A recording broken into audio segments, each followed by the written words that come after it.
কবিতাৰ শিৰোনাম মানুহ, কথা কাৰ্তিক চন্দ্ৰ তালুকদাৰ।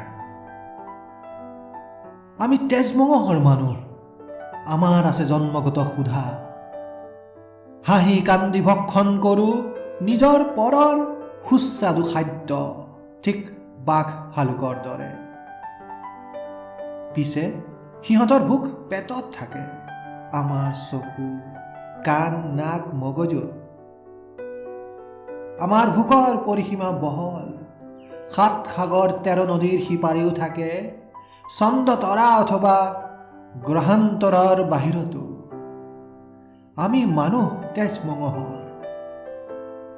আমাৰ এচামে নিজকে নিবাৰণ কৰে, এচামে হাবুডাবু খাই খালকে বিল বুলি, ৰৌকে বৰালি বুলি মেল পাতে।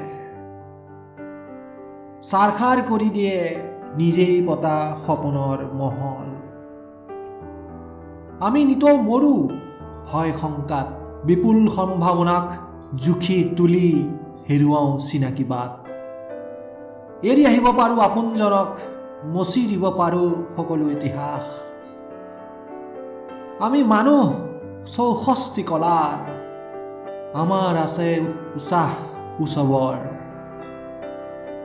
সেয়ে পাতি যাওঁ আনন্দ মেলা, বলি দিওঁ তাত সমস্ত পবিত্ৰতা। নিজেই স্ৰষ্টা দ্ৰষ্টা বুলি পাহাৰে ভৈয়ামে বেদখল কৰি ৰচি যাওঁ নিৰ্মম কাহিনী। যুঁজি যুঁজি নাভাগৰা অভিশপ্ত বিকুদৰ বাহিনী।